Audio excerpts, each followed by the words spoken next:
Corona के नए variant JN1 जो है लोगों को परेशान कर सकता है।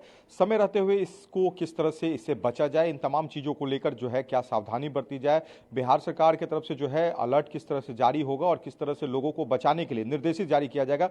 हमारे साथ IGIMS के मेडिकल सुप्रिंटेंडेंट मनीष मंडल जी हैं। मनीष मंडल जी से जानते हैं कि जो नया कोरोना का नया वेरिएंट आया है, लोगों को जो है इससे कैसे बचना है और कितना खतरनाक है। सर, ये जो नया वेरिएंट है इसको लेकर सर क्या कुछ बात है? ये कोरोना वायरस से अब हम लोग अभ्यस्त हैं।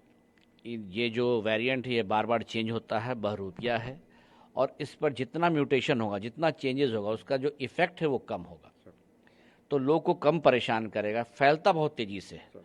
वेरिएशन जब भी आती है वेरिएंट की तो फैलता तेज़ी से है, लेकिन इसकी परेशानी कम होती है, इसकी इंटेंसिटी या खराबी कहिए तो वो कम होती है।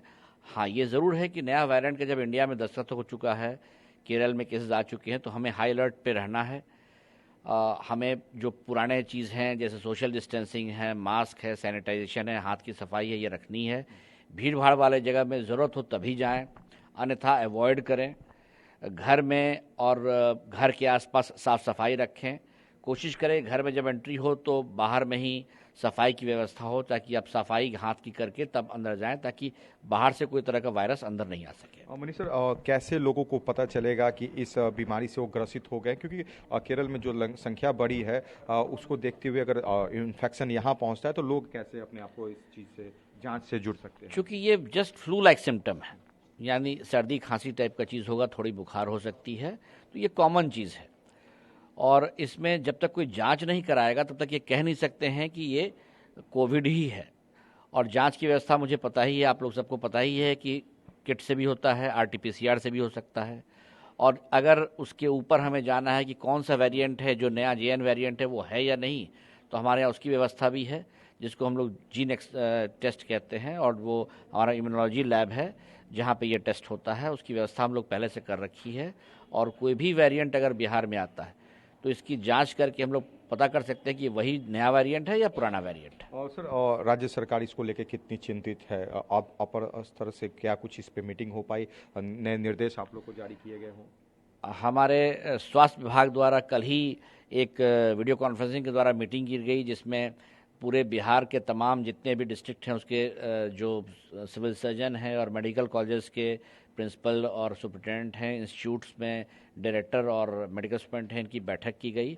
और बैठक में जितने पुराने चीज़ हम लोग पहले से करते आए हैं उसका अभ्यास हमें करना है और फिर से शुरू हो जाना है। कोशिश करनी है कि माइकिंग के ज़रिए लोगों को बताया जाए कि आप फिर से सोशल डिस्टेंसिंग कीजिए, मास्क पहनिए, लोग को आपस में भीड़ वाले कम जगह में कम जाइए। हम लोगों ने टेस्टिंग की व्यवस्था फिर से शुरू कर दी है, तो जो भी मरीज़ हमारे यहाँ आएंगे फ्लू लाइक सिम्टम लेके, उन सब का हम लोग टेस्ट करेंगे। जो भी लंग प्रॉब्लम लेके या वेंटिलेटर पे आएंगे उन सब का टेस्ट करेंगे, ताकि कहीं भी कोई चूक ना हो और आप जल्दी से जल्दी पता चल सके कि ये वेरिएंट यहाँ दस्तक दिया है या नहीं दिया है। अगर मरीज़ कोई सीरियस होता है तो उसके लिए 10 बेड की व्यवस्था फिलहाल हमने करके रखी है, क्योंकि मैं अन्य बीमारियों को भी देखना है, और अगर ज़रूरत पड़ी तो हम लोग संख्या बढ़ा भी सकते हैं। ICU की व्यवस्था, आइसोलेशन ICU की पहले से भी है, लेकिन अभी तक कोई रिपोर्टेड कहीं ऐसा नहीं है कि जो नया वेरिएंट है ये इतना भी घातक हो सकता है, ऐसा कहीं कोई रिपोर्टिंग नहीं है। सर, लोगों को बस ये सतर्कता रखनी है कि खुद से जागरूक रहते हुए सोशल डिस्टेंस या जो भी मास्क का उपयोग करना है उसको करें, तब बचा सकते हैं। जी, कशिश चैनल के माध्यम से मैं लोगों को, कशिश न्यूज़ के माध्यम से बताना चाहूँगा कि लोगों को पहले पता है क्या करना है। हाँ, थोड़ी शिथिलता आ गई थी, तो अब फिर से हम लोगों को एक्टिव होना है, जनमानस को एक्टिव होना है, क्योंकि ये कि सरकार या किसी पर्सनल बात नहीं है, सबको मिलकर इसके लिए करना है।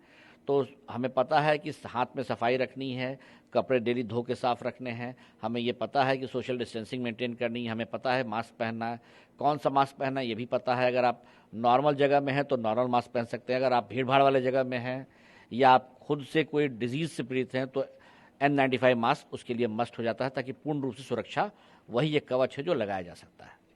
हमारे साथ मेडिकल सुप्रिंटेंडेंट मनीष मंडल जी, जिन्होंने बताया कि पैनिक होने के लोगों को जरूरत है, मामले जरूर बढ़ रहे हैं, मगर सतर्कता जो है, सावधानी जो है उसके लिए काफ़ी है। सावधान रहें, सतर्क रहें और अपने आप को सुरक्षित रखने के लिए कोरोना के जो पहले गाइडलाइन थे उन तमाम चीज़ों को पालन करें, ताकि जो नया वेरिएंट कोरोना का नया आया हुआ है उससे जो है लोग खुद को बचा सकें। खासकर उन लोगों को अगर किसी तरह की सर्दी खांसी बुखार होने पर उन्हें शक लग रहा है कि उन्हें कोरोना का समस्या है, तो IGMS से लेकर तमाम राज्य सरकार के जो अस्पताल है वहाँ पर जाके वो जाँच करा सकते हो, और जाँच में अगर किसी किसी तरह के मामले सामने आएंगे तो हॉस्पिटल भी आपकी सेवा के लिए यानी आपको बचाने के लिए पूरी तरह से तैयार है। इस समय कैंपस आनंद के साथ गौतम गौंड का न्यूज पटना।